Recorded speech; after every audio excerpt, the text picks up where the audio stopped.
Let's go over the tools required to replace the wheel bearings on your E39 BMW 5 Series. First, you will need the factory lug wrench or a lug wrench of your choice. You need a 17mm wrench for this. Above that is a 12-piece metric multi-fit socket set.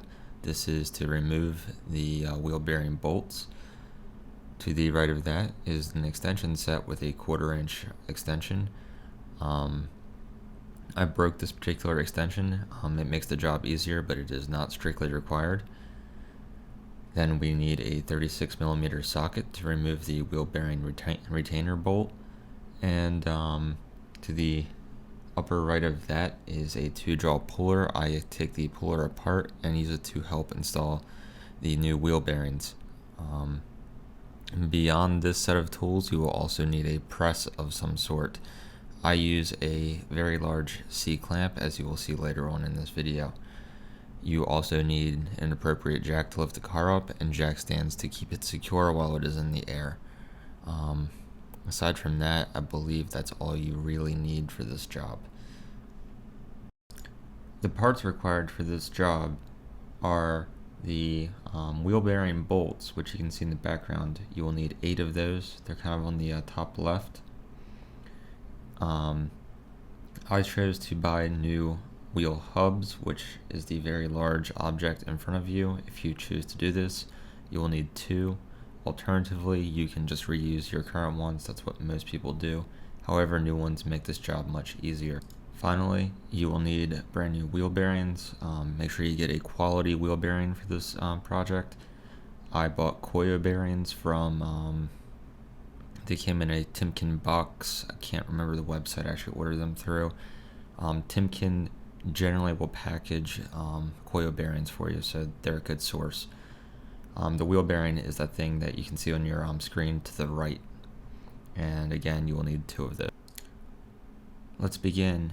Start by placing your new wheel hubs or your old wheel hubs in the freezer. You want them to get nice and cold so that they kind of shrink a little bit, and this will make it easier to press your wheel bearings onto the new hubs. I also recommend placing soap around the wheel hub, as you can see in this picture. This soap makes it acts as a lubricant that makes it a little bit easier to press the hubs on. You want to do anything you can to minimize the amount of effort to press the hubs on, or else you're really going to have a hard time without a proper press. With the soap on and the hubs cold, go ahead and place the wheel bearings on top of the wheel hubs. Make sure you put the wheel bearings on the correct way, or else you're going to have a real hard time trying to get them back apart without destroying your wheel bearings. Once the wheel bearings are placed on top, go ahead and place a 36mm or other appropriate size socket over top of the inner hub, the inner race only. This is critical, so that you can press the inner race on top of the wheel hub. If you try to press the outer race on it, what it's going to do is basically rip your new wheel bearings apart, or if it doesn't do that, it's at least going to stress them very, very badly, and it will probably lead to premature failure. So make sure that you only catch the inside of your wheel bearing when you go to press it on. You can see this in my picture that I have the 36mm socket over the inner race only, and it's in my C-clamp.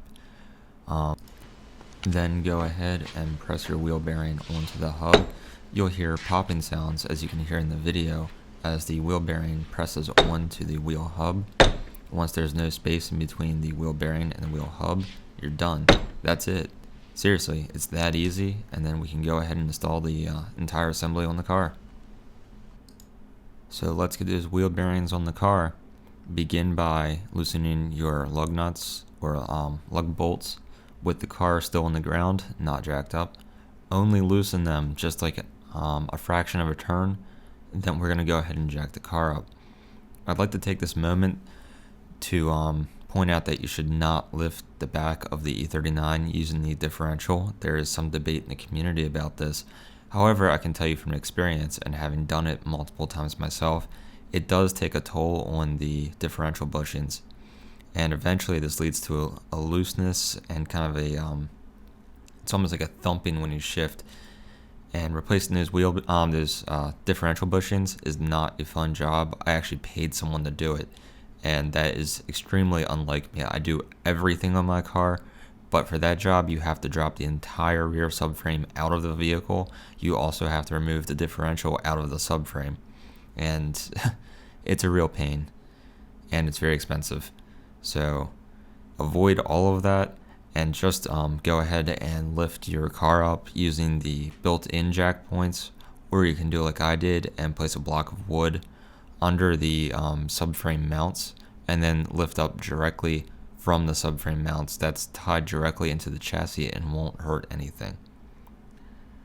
Moving forward, once you get the wheel off, you'll see your brakes as usual. We need to take that large 36mm bolt off in the center.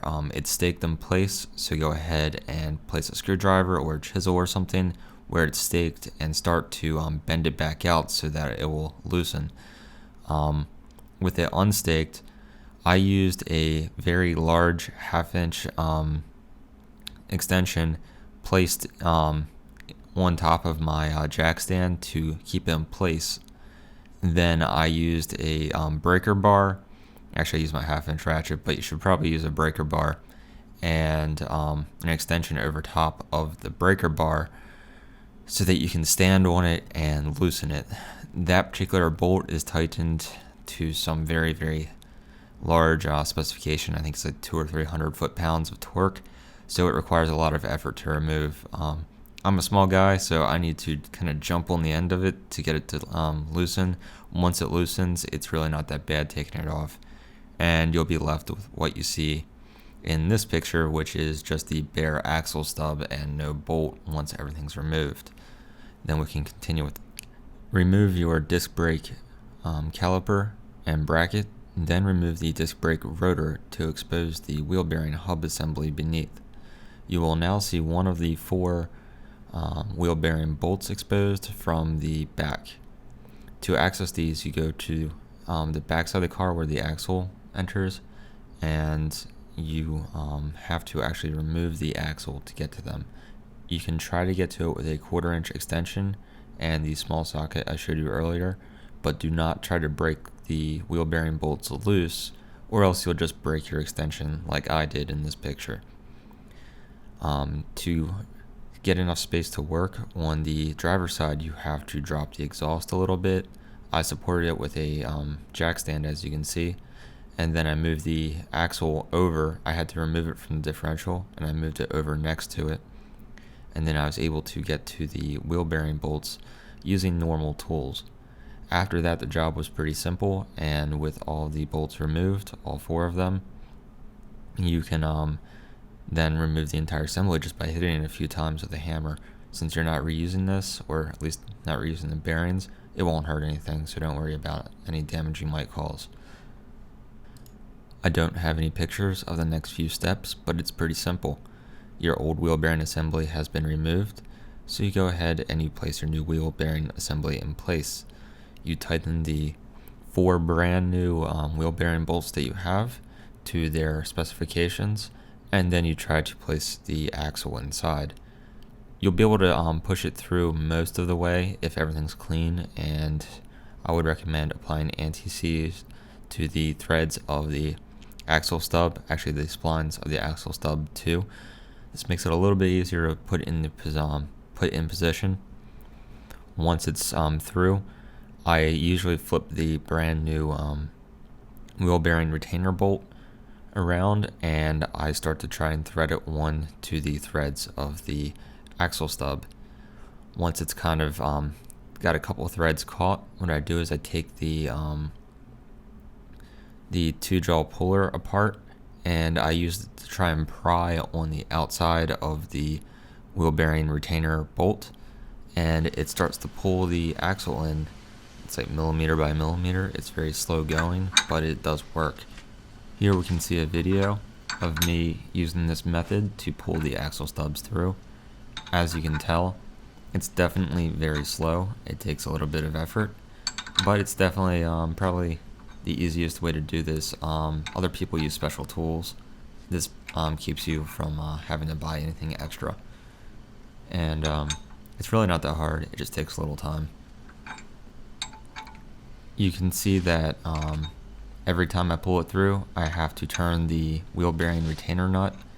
It's like a half turn every time, so you can see it's making progress. And that's how you keep pulling the axle stub through until you have enough threads to actually screw it on the normal way. Once you get it far enough through that the wheel bearing bolt retainer will kind of catch normally, go ahead and thread it on and tighten it down, and that's really about it. After that, you're ready to start reassembling your brakes, putting your axle back into place on the differential, and putting your exhaust back in position. You'll have brand new wheel bearings on your car, and it should be smooth as glass and a whole lot quieter than it used to be. Finally, you need to make sure that you tighten the wheel bearing retainer bolt to its specified torque. Sometimes what you might need to do is remove the center cap from your wheels, then go ahead and tighten it with the car on the ground through the center of the wheel. Once it's at its final torque, go ahead and be sure that you stake the new wheel bearing retainer bolt in place just like the old one was. This keeps your that wheel bearing retainer bolt from backing out, and keeps the wheel bearing from falling off the car, because you kind of want to keep your wheels in place. That completes this job. Enjoy your new wheel bearings.